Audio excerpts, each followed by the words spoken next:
Imagine writing a book so dangerous that uh, the most powerful men in Europe basically force you to throw it into a fire with your own hands. Oh, wow. Yeah. Right. And now imagine that like 900 years later, the exact ideas that got you hunted, mutilated, erased from history, they're just universally accepted, like basic human rights. It is, honestly, it's a staggering historical paradox. I mean, you are talking about someone who essentially wired the modern mind, yet most of us, we have no idea we're running his software. Exactly. So welcome to this deep dive. Today, we are investigating that exact historical crime scene. We are looking at the foundation of our own mental freedoms, really. Right, like the right to doubt, the demand for evidence, the whole idea of personal conscience. Yeah, all of that. And to do this, we are exploring a 2026 book called Reason on Trial, The Triumph of Pierre Abelard by Boris Kriger. And we need to lay out right away what is new and original in Boris Kriger's book because it really flips the script. Yeah. And if you know the name Pierre Abelard, it is almost certainly because of a medieval scandal. Right, the tragic love affair with his brilliant student, Heloise. For centuries, I mean, that has basically been the tabloid focus of his legacy. Yeah, the tabloid version. But Boris Kriger argues that treating Abelard as just a tragic lover completely misses the point. The original thesis in Boris Kriger's book is that Abelard is literally the architect of modern thought. He is. And his ultimate tragedy is actually what Boris Kriger calls his invisible victory. Yeah, and to grasp what Boris Kriger means by an invisible victory, we really have to set the scene. We're talking 12th century Paris. Right. This was a brutal, dogmatic era, but it was also, the volatile dawn of the university system. So Abelard was not just a monk. He was the undisputed intellectual celebrity of his age. I mean, a rock star. Like people were coming from all over us. Exactly. Students were walking across Europe, starving, footsore, just to stand in a crowded field and watch Abelard systematically dismantle the arguments of the most famous masters of the day. He was this medieval rock star fueled by pure logic. Yeah. But obviously the higher he rose, the more enemies he made. And then he has this passionate, illicit affair with Heloise, who, by the way, was a genius in her own right. Oh, absolutely brilliant. Yeah. But her uncle discovers them, seeks revenge, and sends men in the night to brutally castrate Abelard. I mean, it's horrific. He's disgraced. He retreats to become a monk. But the thing is, he simply cannot stop teaching, writing, questioning. Which is, of course, what brings the full wrath of the establishment down on him. Figures like the immensely powerful Bernard of Clairvaux, they just hunt him relentlessly. And this all culminates at the Council of Soissons, where Abelard is physically forced to burn his own theological work. And this right here is where Boris Kriger introduces a highly original philosophical framing. He draws a sharp distinction between misfortune and tragedy. Right, okay, so misfortune being just like random bad luck, a tree falling on your house, that kind of thing. Correct.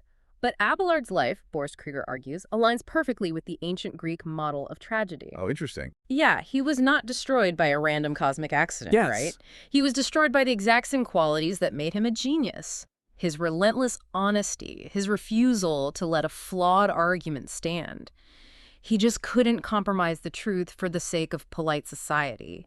So his brilliance was literally his fatal flaw. Okay, so his ideas ruin his life. Yeah. But his ideas win the long game so completely that they stop looking like debatable concepts and just become, well, common sense. Exactly. That is the essence of the invisible victory. Because, common sense does not have an author. That's a great point. Right. When an idea like you should question authority or your internal conscience matters is so universally accepted, it just dissolves into the cultural groundwater. We forget the person who fought for it for the same reason a fish forgets the ocean. Okay, let's unpack this a bit. So he's basically the person who laid the floorboards of our minds, and we just walk on them every day without ever looking down to see the nails. That is a perfect way to put it. Yeah. Yes. Okay, so let's look at the actual floorboards he laid down.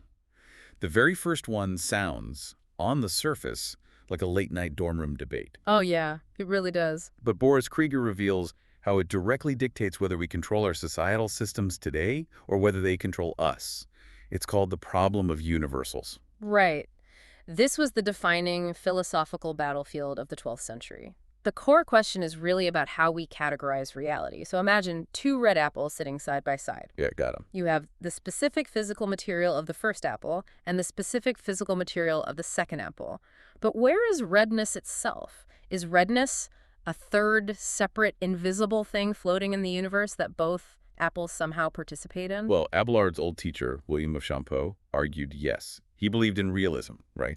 The idea that general categories like humanity or redness are literal, shared things fully present in every individual. Exactly. And Abelard saw the catastrophic flaw in that logic. Right. He pointed out that if the exact same universal essence of humanity is fully present in Socrates and fully present in Plato, then Socrates and Plato are literally the exact same thing. Wait, really? That's his argument? Yeah. He said, if that were true, when Socrates is in Athens, Plato must also be in Athens. Whatever happens to one happens to the other. It completely destroys the concept of the individual. Oh, wow. Okay, but then Abelard had to fight the opposite extreme too, right? Yeah. Because a thinker named Roscelin argued for nominalism. Yes. And Roscelin claimed that these general categories, humanity, redness, justice, they're literally nothing. He called them a flatus vocis, just a puff of air. A puff of air. It's just a sound you make with your mouth when you group things together for convenience. And Abelard recognized that both extremes were super dangerous because, I mean, if categories are physical things, individual identity is erased.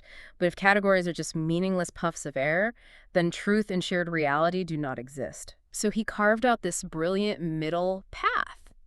He argued that the universal is not a physical object, but it is also not a meaningless noise. He introduced two concepts: the sermo, which is the logically meaningful word, and the status. Yeah, I struggled with this concept of the status at first. It's tricky. It really is. The book describes it as a shared way of being rather than a shared object. I realized it is a bit like being a driver. Like, driverness isn't a physical glowing orb that you and I both share. Right, no glowing orbs. But it's also not just a random noise. Yeah. It's a state of reality we both enter into when we get behind the wheel. Abelard figured out that words point to conditions of reality, not invisible physical objects. That is an excellent analogy. You've captured the exact nuance there. And what is completely new and original in Boris Kriger's book is how he applies this very specific 12th century debate directly to modern technology and societal structure. Oh, yeah, this blew my mind. Because Boris Kriger argues that Abelard was trying to save us from reification, which is this deeply human tendency to treat abstract concepts as if they are living, breathing entities. But wait, let me push back on that a bit. If something like the economy isn't a real living entity, it still dictates whether I can afford groceries. Are we just like splitting hairs over definitions here? Not at all. And Boris Kriger makes a really compelling case for why dismissing this as mere semantics is a dangerous refusal to think. How so? Well, if you treat the economy as a living creature with its own moods and demands, you begin to act as if it requires appeasement, right? Whoa, like sacrificing to a volcano. Exactly. You might decide to sacrifice people's wages, their health, or their security just to keep this abstract creature calm. You forget that the economy is just a summary of millions of individual human choices and policies. Wow. And we do the exact same thing with technology. We talk about the algorithm as if it is an ancient oracle handing down verdicts from the sky. Right, we project agency onto a mathematical summary when we forget that these systems are human constructs. When we mistake the status for a physical god, we surrender our power to them. Yeah. And Boris Kriger extends this into modern information theory, drawing a line between Abelard's mere sound, the vox, and the meaningful word, the sermo. Right, the signal versus the meaning. Exactly. Boris Kriger warns that our modern world is drowning in flawlessly transmitted signal, the vox. Our fiber optic cables are perfect at moving data. But we are starving for the sermo, the actual human meaning behind the data. A machine processes syntax perfectly without ever understanding semantics. It's like we have the highest definition communication ever, but nothing to say. Pretty much. Okay, so if a category like humanity is just an abstraction, and only the specific individual person actually exists in the physical world, that completely shatters how the medieval world looked at crime, punishment, and guilt, doesn't it? Oh, it forces an entirely new framework for ethics. Because if the individual is the only tangible reality, you have to measure guilt on an individual level. Yep. Abelard made this radical inward turn here. He argued that moral weight lives entirely in the intention of the human will. It does not live in the outward physical deed, and it certainly does not live in the outcome of the action. Boris Kriger uses a brilliant analogy about moral luck to illustrate this. I loved this part. Imagine two drivers. Both are equally drunk, and both decide to drive recklessly down the exact same residential street. A child runs out into the road. Okay, terrible situation. Yeah, awful. Driver A hits and kills the child. Driver B would have hit the child too, but by sheer luck, a loud bird swoops down, startling the child into stepping back onto the curb a second before the car speeds by. Right. So from a purely logical standpoint, Abelard would argue that the guilt of those two drivers before God is exactly equal. Wait, really? Yeah. Their inward intentions, their choices to drink and drive recklessly were identical. The tragic death of the child in the first scenario is a matter of physical outcome and pure luck. It's not a difference in the driver's moral will. See, here's where it gets really interesting, because I had to sit with that for a while. My gut screams that the guy who actually hit the child, driver A, is fundamentally a worse person and deserves a harsher punishment. How does Abelard reconcile his pure logic with our visceral human need for tangible justice? Well, he maintains a strict separation between cosmic reality and human limitation. Okay. By Abelard's logic, only God can see the inward will, and therefore only God can judge true moral guilt. But human society still has to function, right? We have to protect that child on the street. So human justice has to look at the physical deed simply because we cannot read hearts. Wait, if human judges know that it cannot actually see the will and therefore cannot judge true moral reality, they are essentially operating blind? Is this where the entire concept of the presumption of innocence comes from? Yes, this is exactly what Boris Kriger points out as Abelard's enduring legacy in our modern legal system. Because human courts cannot read minds, they must infer intention cautiously from outward conduct. They cannot claim absolute moral certainty. So they demand proof beyond a reasonable doubt.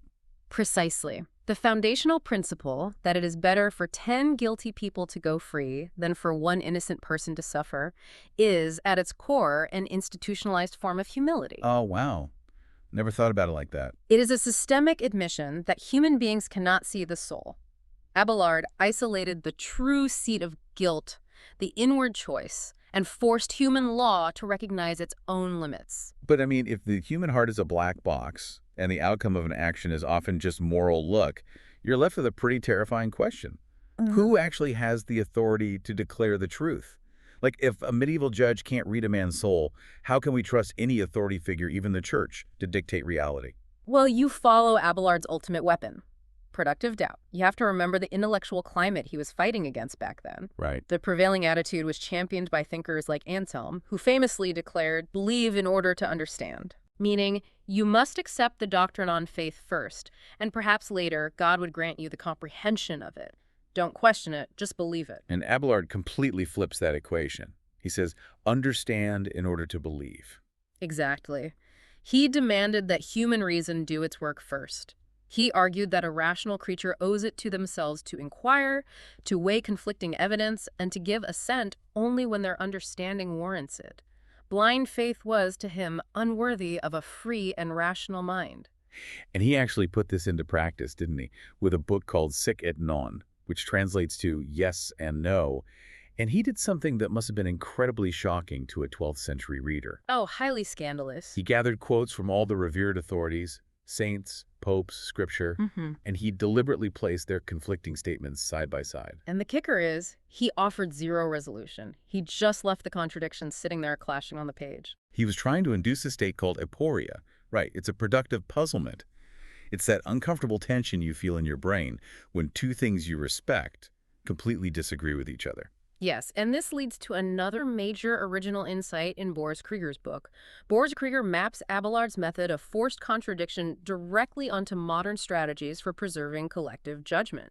So, what does this all mean for us today? It sounds like the ultimate cure for confirmation bias.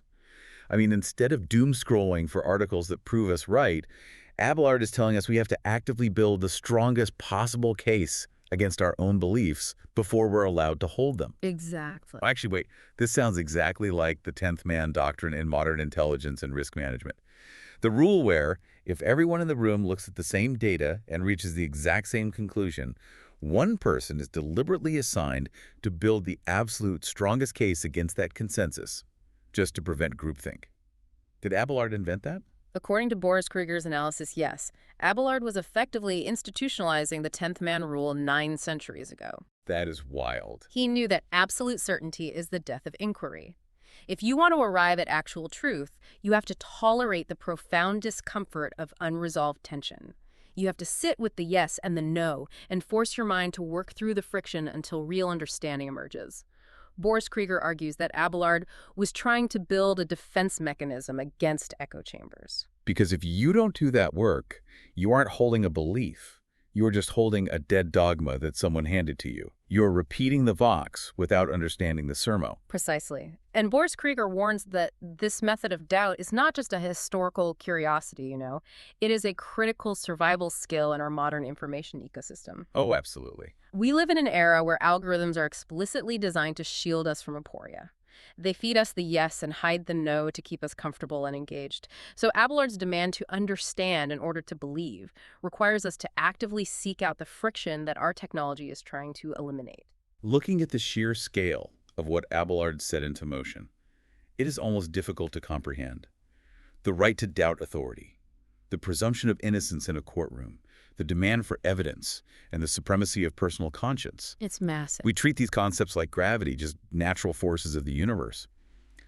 But they were bought and paid for by a brilliant, difficult man who was broken by the authorities of his time for daring to think them. And that is the central warning in Boris Kriger's book. An invisible victory is highly vulnerable. Yeah. A freedom whose origin and price are forgotten is a freedom that can be easily dismantled. I mean, if we assume the right to question authority is just the natural air we breathe, we will not recognize the threat when a modern Council of Soissons decides that uncomfortable ideas need to be suppressed, whether that happens literally or digitally. Which leaves us with one final, deeply provocative concept from Boris Kriger's book.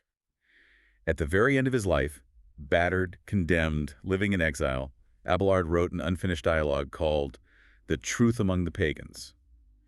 In it, a philosopher who relies solely on reason, a Jewish man, and a Christian all meet in a dream. And given everything he had suffered at the hands of his own religious authorities, you might expect a bitter text. But instead, it is a breathtakingly generous vision. These three men from entirely different worldviews do not shout heresy at each other. They sit down and reason together about the highest good. Abelard believed that if human reason is a legitimate avenue to the truth, then it must be an avenue open to everyone, regardless of their background or faith. He believed there was a shared universal ground of logic and conscience where humanity could meet. Yes, and the original contribution Boris Kriger makes here is drawing a direct, unbroken line from that 12th century dream to the creation of the Universal Declaration of Human Rights in 1948. Oh, wow. That declaration is a modern manifestation of Abelard's dialogue. It was drafted by people from vastly different cultures, religions, and political systems. They managed to agree on the fundamental conclusions how human beings must be treated, the inherent dignity of the individual without needing to share the same underlying creed. They found the shared ground of reason. So, as you go about your day, taking for granted the legal rights and logical frameworks that structure your reality, I want to leave you with this challenge. In our deeply fractured, hyperpolarized modern society, can we still use Abelard's shared ground of reason and conscience to agree on how to treat each other? Even when we fundamentally disagree on the ultimate truth of the universe, can we sit in the friction of the yes and the no without destroying each other? We might not always remember who laid the foundation beneath our feet, but we are the ones who have to keep the floor from collapsing.